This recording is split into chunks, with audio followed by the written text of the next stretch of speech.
Et si l'avenir de la blockchain Solana tenait en une seule année, 2026? C'est en tout cas la prédiction assez audacieuse d'un expert qui nous annonce un véritable tournant.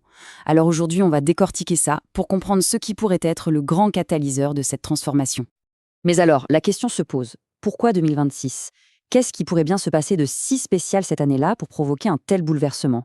Allez, on plonge ensemble au cœur des mécanismes qui pourraient tout changer. On va donc commencer par la prédiction elle-même. C'est une affirmation assez forte qui présente 2026 comme une année absolument cruciale pour l'avenir des capitaux sur Solana. Tout part de cette phrase: 2026 sera vraiment une très grande année. On ne parle pas d'une simple amélioration, non, on parle d'une transformation, d'une explosion de potentiel pour Solana. C'est vraiment la pierre angulaire de toute cette analyse. Ok, mais qu'est-ce qui se cache derrière une prédiction pareille ?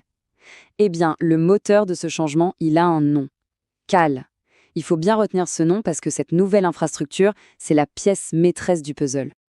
Alors, Cal, c'est quoi concrètement ? Il faut l'imaginer un peu comme une nouvelle autoroute financière, construite sur mesure pour les gros investisseurs, les institutionnels. Le but, c'est simple, leur permettre d'amener facilement et massivement des actifs de très haute qualité directement sur la blockchain Solana. Et ce n'est pas juste une idée en l'air, le calendrier est déjà en marche. En ce moment même, l'infrastructure est en cours de déploiement. Les premiers dollars, eux, devraient commencer à arriver d'ici la fin de l'année. Et ça, ce n'est que la mise en bouche avant le plat principal, le véritable raz-de-marée d'actifs prévu pour déferler tout au long de 2026.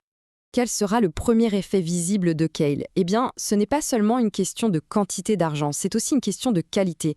On parle ici de diversifier la nature même des fameux stablecoins, ces dollars numériques qui circulent sur le réseau.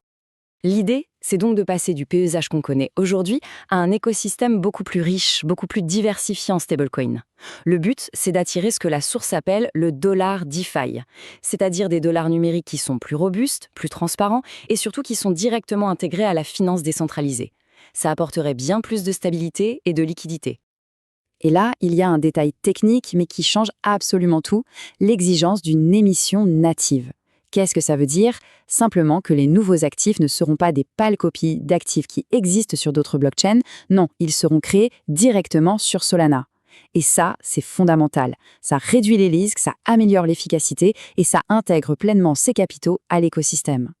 Le deuxième effet majeur, c'est une conséquence directe du premier. Toute cette nouvelle activité, eh bien, elle va générer énormément de rendement. Et là, on ne parle pas de petits profits, non. On parle d'une vague de valeur qui pourrait venir irriguer, nourrir tout l'écosystème de Solana. Et quand on parle de valeur, attention, il faut s'accrocher.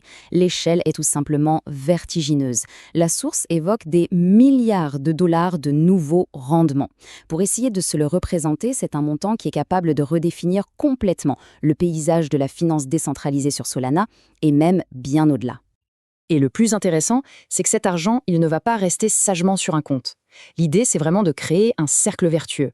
Ces milliards de rendements seront constamment réinjectés. Ils vont circuler pour alimenter et faire grandir tous les autres projets de la finance décentralisée sur Solana. Bon, maintenant, on a toutes les pièces du puzzle. Voyons comment, en les assemblant, elles pourraient créer ce fameux point de bascule, ce moment précis où tout pourrait changer pour Solana en 2026. Alors, si on résume, on a 4 forces motrices. D'abord, l'infrastructure Cal qui ouvre les vannes. Ensuite, une bien plus grande diversité de dollars numériques. Troisièmement, des milliards de rendements réinjectés dans le système. Et enfin, cette exigence d'actifs natifs qui sont plus sûrs et plus efficaces. C'est vraiment la convergence de ces 4 éléments qui crée le catalyseur. Et cette dernière citation, elle résume parfaitement la situation. On serait à un point de catalyse majeur pour les marchés de capitaux sur la blockchain. L'enjeu donc, il dépasse largement Solana. Ça pourrait bien être un tournant pour toute l'industrie. On peut donc terminer avec cette question. Si cette prédiction se réalise, est-ce qu'on ne serait pas en train d'assister à la naissance de véritables marchés de capitaux sur blockchain, enfin adoptés par la finance traditionnelle ? Seul l'avenir nous le dira. Merci d'avoir suivi cette analyse.